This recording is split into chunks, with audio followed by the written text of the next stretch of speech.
Abby Martin is a visual artist and independent journalist. She is the founder of Meteor Roots, a board member of Project Censored, former host of RT's Breaking the Set, and creator and host of the Empire Files on Telesur. Ladies and gentlemen, Abby Martin.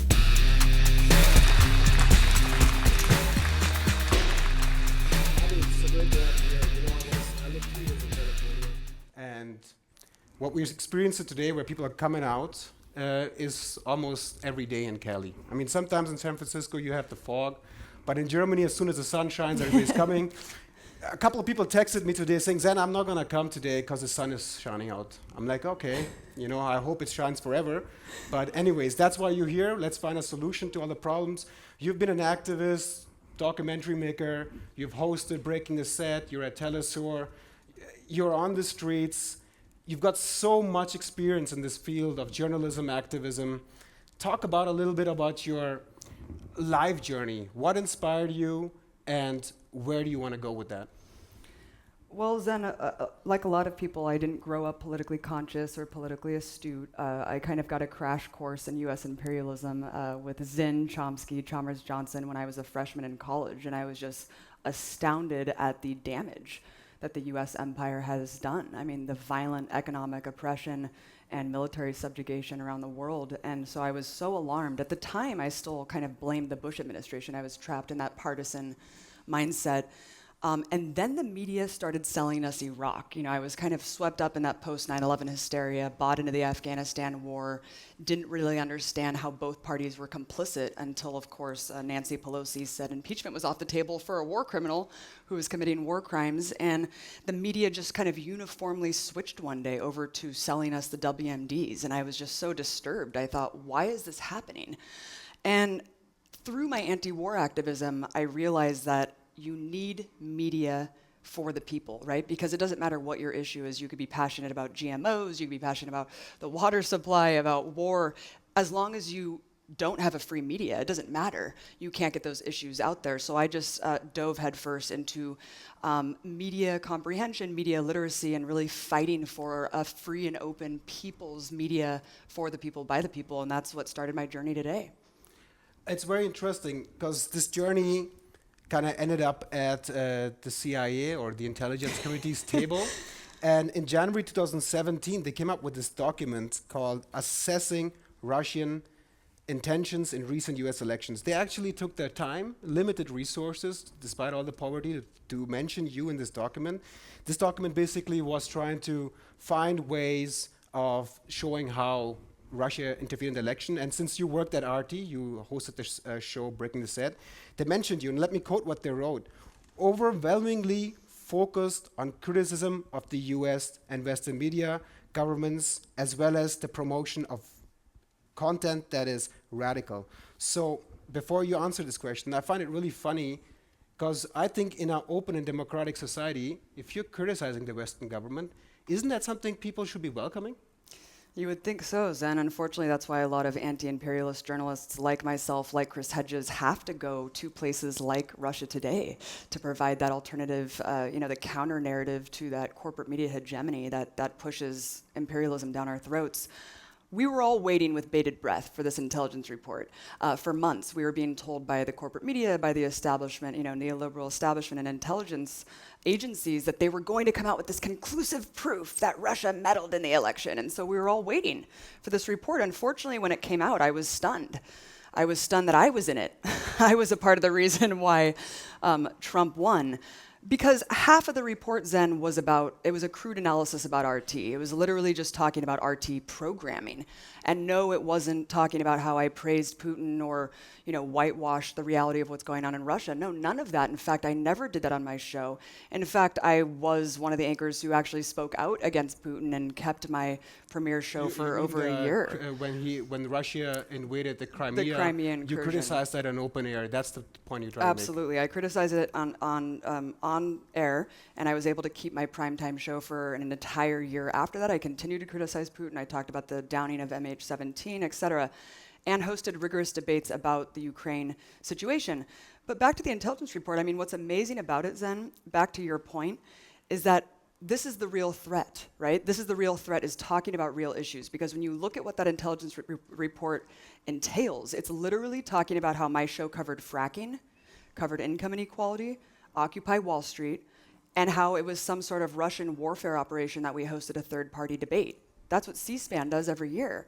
So you have to understand that this basis, right, this basis that everything's Russian propaganda, if you talk about realities in our country, if you talk about the fact that half of Americans are living in poverty, they don't have more than $1,000 in their bank account, that's Russian propaganda. You can't criticize US foreign policy, the murderous imperialism that we're carrying out around the world, unless you're a Russian propagandist. And that logic has unfortunately bled over to now, here we are in a year and a half later, where literally activists who are protesting oil pipelines are useful idiots for the Kremlin. I mean, Jill Stein talking about US imperialism is repeating Russian talking points. It's a really disturbing atmosphere that we're living in. I mean, if you think about it, I don't know the exact numbers because I think the official account isn't there, and there's so many secret operations going on, secret bases, but I think it's something like over 150 countries, over 1,200 installations. It's not like we don't, as journalists, look at America as America. If it was Great Britain today in that position, or if it was India today in that position with that military scope, we'd be probably criticizing them. And what I don't seem to understand is when there's a military footprint on this planet and the wars in Libya and Iraq, why do we still cannot call the empire to what it is? Yeah, people think I'm talking about Star Wars when I speak about the US empire. It's amazing to me. We have so many bases that even Pentagon officials won't even tell you the number of bases because there's so many lily pad bases off of that official 900 number that they don't even know. We're talking about 56 military interventions that have subjugated and usurped the democratic processes of in Latin America alone. We're talking about, catastrophic wars that have killed millions, tens of millions of people, the use of chemical warfare, violation of international treaties, exemptions from international treaties. The list goes on and on. But the reason that you don't hear about this is because we're the best country in the world, right? We can do whatever we want. We're not the empire because we're the moral arbitrator of what's right and good and holy. We have the freest media in the world. We have the freest democracy in the world. So of course, when the media works hand in glove with the establishment to sell this notion, right? It's a weapon. The media is a weapon of the empire. It's not just to protect the corporate structure, it's to protect the empire and to sell these wars and narratives. And you see it time and again, Zen, where we just have to keep marginalizing ourselves and fighting on the margins to fight for the truth, because we're just lambasted with attacks day after day from the corporate media structure. It's incredible. So tell me about your experience in RT. I don't want to get too deep into it because this is not an evening for RT, but how would you compare it to your colleagues that are in Western corporate media? Did somebody call you, or let's say Putin, the mastermind, from his basement in the big castle that he lives in? That's the perception that you get if you're following the news. Did he call you up and say, hey, Abby, you're supposed to report that and not report that? Or how was your experience working there? Well, it's incredible. When you look at the corporate media, you can tell who's our friend and who's our foe, right? They tell you who's the enemy and who's our friend. So Russia, Iran, Venezuela, North Korea, those are the enemies. So if there's any state-funded entities from those countries, they're also enemy networks. It doesn't matter if Al Jazeera is somehow legitimate, even though it's run by a Qatari, theocratic dictatorship with virtual slave markets. So that part was always kind of hypocritical to me. Why is that okay? Why is it okay to have state-funded media enterprises funded by empires, right? BBC, France 24, Radio Free Europe. Sorry if I break you off. Yeah. The German media over here is funded by 7.6 billion euros, I think, somewhere around that line. And there's no criticism if you appear in the... It's actually okay. It's if lauded. You're working. It's and lauded. The other point is that a large part of its finance, it's not through the conventional taxes over here, but through a system that you call GEZ, which basically sends you a letter every 3 months telling you if you don't pay, you're going to get some consequences. And let me just add to that. I saw a report recently where farmers that open a small stall for the cows had to pay GEZ because the moment you get space, they assume you're consuming media. So I was thinking, okay, good way to educate a cow. But anyways, Getting back to your point, sorry to break you off. It's like state media, corporate media, right? Right. So there we get to the next point. Telesur, you're now there. What is Telesur and what is Empire Files? So I wanted to say really quickly about RT is that I had more freedom there and I was able to pave more editorial freedom than virtually anyone at corporate media. So there's limitations and there's framing and there's parameters of debate that you're allowed to say, right? At RT, I was able to pave so much editorial freedom that I was actually challenging my funder over and over again. And what the whole experience showed me was not only do we have an enormous amount of freedom there where we can really talk about anything, but that shows you what corporate media anchors and pundits and journalists don't do. They don't put their jobs on the line. They don't put themselves on the line to fight for that editorial freedom and to say, no, I'm not going to cover this story today, or I am going to do this, and I'm going to put my job on the line to do so. RT is simply an alternative. That's why it's such a threat to this corporate media narrative, because it provides that space to challenge, right, the corporatocracy, challenge capitalism, challenge empire. That's why I worked there. Telesur is different. Because, you know, in a world where we're fostering this Cold War mentality against Russia, I think it's really important to have RT.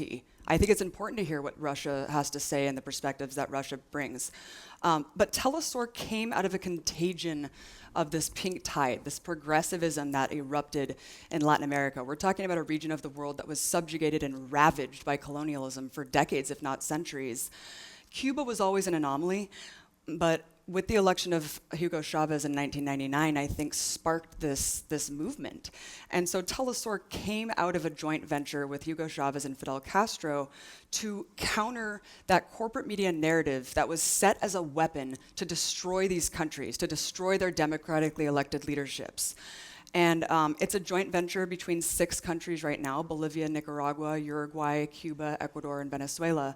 And I'm honored because I feel like it really fits within my value system, because they really tell that kind of Marxist perspective and the working class perspective, and telling the voices of the marginalized and oppressed who have been completely obfuscated from our history books and the entire narratives of what we know about realities then.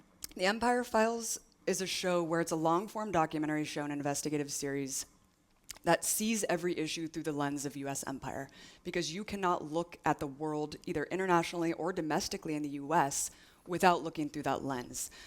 The world needs to be looked at in terms of colonized and colonizers. You know, in terms of Israel, we love to use Israel as that military garrison in the Middle East because it's surrounded by kind of these post-colonial, semi-independent states that haven't kowtoed to US economic hegemony yet. So that's why we like Israel in that center. But the Empire Files retells these stories, retells these narratives, uplifts the voices of those marginalized and oppressed people who haven't had their chance to tell their stories, and reclaiming the narratives that have been written by the victors. And we've had the chance to go to these countries and be on the ground and see firsthand how just completely, patently absurd the corporate media narratives are everywhere from Colombia to Venezuela. So talk about Ecuador, Venezuela, and Colombia. I mean, it's really interesting because the indigenous people in these countries do not get a voice. First of all, there's this language barrier, obviously, and the second of all, who wants to go in the jungles of these places and spend millions of euros or dollars to talk to these people and their concerns? What are the concerns of the indigenous people, and what sort of challenges are they facing both domestically and internationally? Well, it differs country to country, but I mean, Ecuador was a really interesting example because I went to the rainforest, this pristine rainforest that has just been completely savaged by Chevron. And so I saw Chevron, the massive oil company that you know, also sponsors a lot of corporate media. So, you know, corporate media is basically subsidized by defense contractors and oil companies. But when I was in the rainforest, you know, talking to victims who were indigenous there and who have died since from contamination, and it was an insight in how Ecuador was before President Correa took it and challenged the empire and started giving more rights to indigenous people. And the indigenous movement had backed him in his presidency. And he gave rights to nature, which was a really monument in the Constitution, correct. And so you kind of saw, you know, pre-colonial and post-colonial mentality there, where they had just opened their country up to be ravaged by imperialism, and then they were trying to fight back against that. In terms of Venezuela, the indigenous population there is completely obscured from our media. We don't ever hear from the tens of millions of people who actually are diehard Chavismo that's a very serious political force in the country, and we just hear constantly that there's a totalitarian dictatorship where Maduro's forces are mowing down protesters. The reality is completely different. It's very complex. People can watch my reports to learn more, but the indigenous movement, a lot of Afro-Venezuelans who you don't see their voices ever being given gravitas for. So it was incredible to go and give a voice to those voiceless people and hear their perspectives, because they're really virtually absent. In Colombia, it was interesting because as much as we hear about Venezuela, we hear nothing about Colombia. And this is a country who we poured $10 billion in Plan Colombia over the last 15 years. President Kennedy created paramilitary death squads there, and we're talking about a hidden war. Even though FARC has been demilitarized and laid down their arms, there's still just as many social leaders, activists, indigenous leaders, trade unionists being executed, targeted for execution from these paramilitary death squads who have very close ties with Uribe's party and the Santos government. And it's just shocking. It's shocking that this isn't told. It's shocking that we don't know that Colombia is the most dangerous country in the world for trade unionists. I talked to a teacher who has to live in exile because he's so scared to do his work. So it's a very fascist and very reflective of the US empire. And about Venezuela, okay, there might be some human rights abuses and violations. Probably did occur, I'm not sure about that. But what I feel is left out of the entire coverage, I will almost talk German, zum Beispiel, for example, is that the role of finance. People, financiers on Wall Street or Frankfurt or London, just decide collectively we're not going to invest in this thing anymore, we're going to do an investment strike. And so that has a huge effect on the currency, and then you see all these supermarket reports coming in. But this is what I find particularly interesting, that the role of finance is left out, the role of capital, if you want to put it that way. So you actually went into the supermarkets. What did you see? And you also analyzed the media. You put all the newspapers on the table. Could you tell us a little bit about that? Yeah, we hear the same reports, right? You can virtually make up anything about Venezuela, and you can really make up anything about North Korea, and really people just regurgitate it based on no verification whatsoever. So I hear constantly, people are starving and eating rats in the streets. Look, there is a serious economic crisis. The thing is, it's very complicated. There's economic warfare going on with private versus public ownership. Like you said, the detrimental, devastating sanctions that the US forces has put on Venezuela has actually caused a lot of this economic crisis. So this is what the West likes to do. It puts devastating sanctions on countries like North Korea and Venezuela, and then it uses the effects of those sanctions to then slap human rights violations and further penalize these countries. I did go in the supermarkets. The supermarkets, when you see these videos and pictures of just empty shelves completely in supermarkets like you're in The Walking Dead, it's absurd. It's patently absurd. There's a shortage of specific items, and that's for a very specific reason. These items are, it's it's an economic war. I won't get into the nuances of it, but it's just not true when you see just this footage that you see over and over again. It's specific items, and that's what people get from the government. They get those items that have shortages every month in a bag called CLAP. So I just don't understand this very trivialized, childish narrative that just totally removes the other part of the story. As far as the media ownership, we hear the same thing with every country that the US wants to overthrow and commit regime change in. It's totalitarian, there's no democracy, they don't have a free media, people are starving. And they're a national security threat. They're a threat. Venezuela's going to come invade us. A lot of that, it's almost the opposite in a lot of these cases. The media, a lot of it is privately owned. And when I was there, I saw newspapers that were saying Trump needs to take care of Maduro on the front page. Way more liberated than, way more hostile, let's say, toward the government than our media is. So let's move on to a different directions, because talking about Telesur, which is a sort of Latin America-wide initiative, I would put it that way, or RT, Russia. But I'm really particularly interested in citizen journalism, and you started Meteor Roots, a citizen journalist-based outlet, which you can see online, you can hear the podcast. So talk to me about the basic ingredients of citizen journalism and the importance of it as well. I wanted to say one more thing about Telesur really quickly, is that I have so much editorial freedom there. I interviewed President Correa multiple times. I had no questions vetted. Can you imagine if someone came and interviewed Trump and like didn't have their questions that happened with looked Hillary at? Clinton and Hillary Clinton. I think the Clintons had to throw out somebody from the White House Wow. because that journalist was critical. Do look that up on YouTube or tap it on Google. You'll find that. Anyways, getting back to that. So just complete editorial freedom. I have no boss. I literally sell a show to the network and they air it. So it's very insulting to say that I'm lying on behalf of these countries. It's absurd.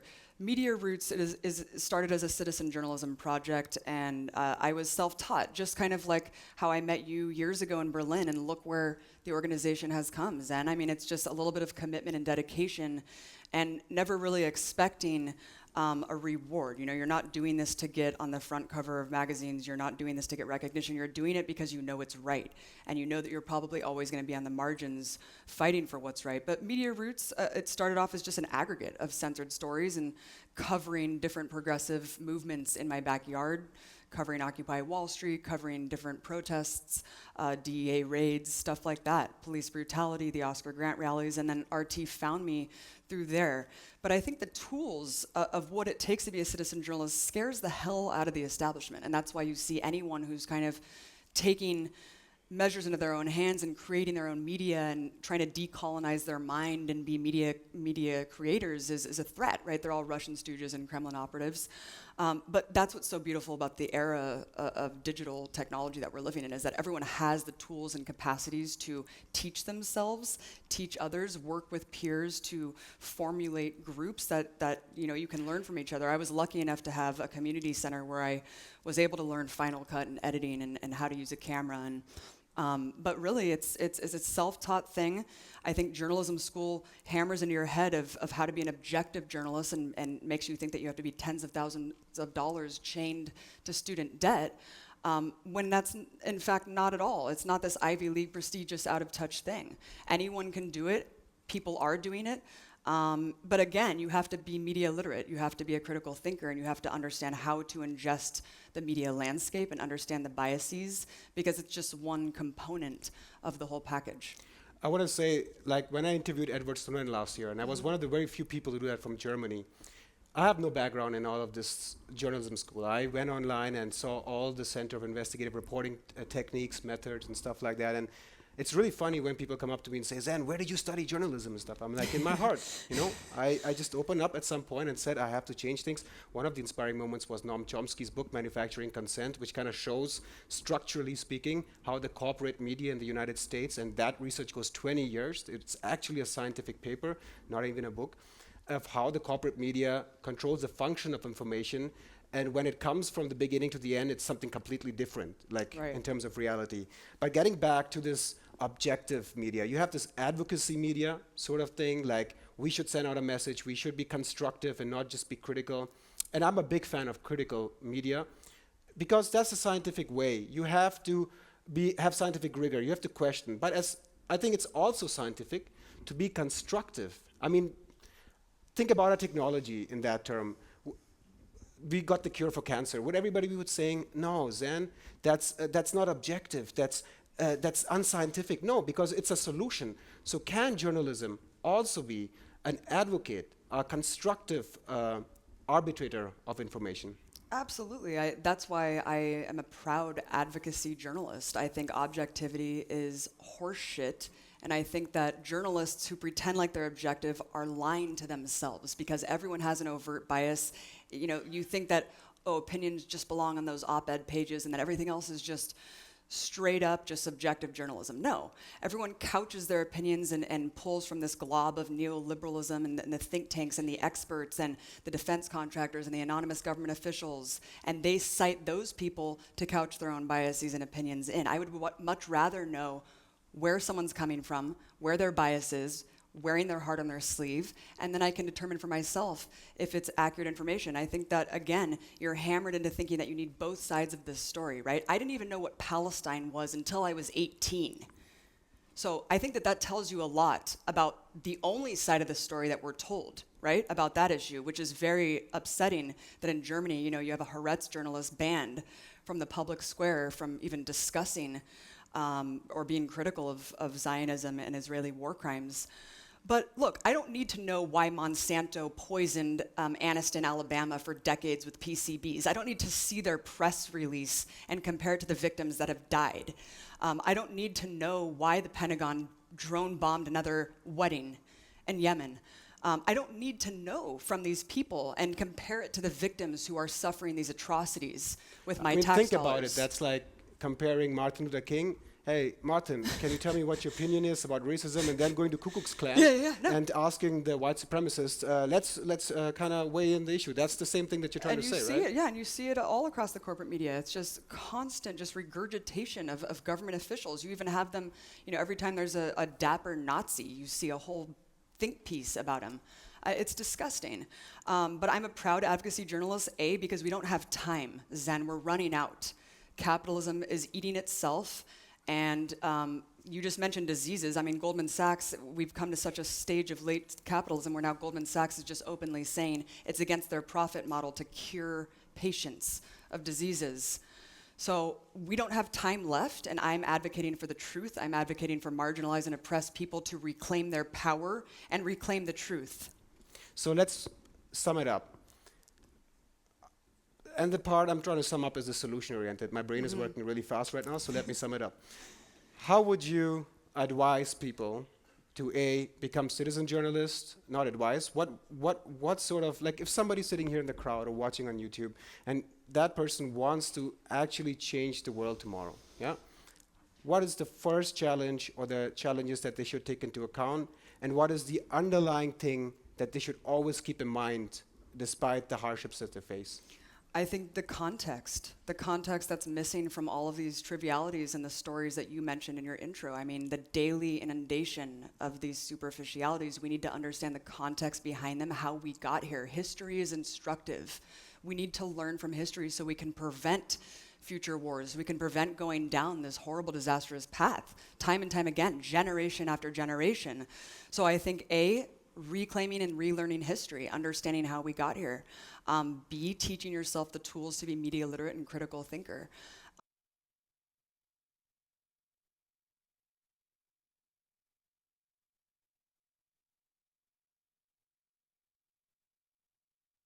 Huge base of support that you have here, Zen, and it's really inspiring for me. And I think this is where it all starts. You start a hub, and the progressive thinkers come to that hub, and they just keep building, and that's how social movements start. That's how progressive movement starts, and that's how we fight and end empire and end wars. We have to challenge that propaganda. We have to unmask the brutality of what's going on. And from there, I think we can find a much better system than what we have now. Inspiring words, Abby.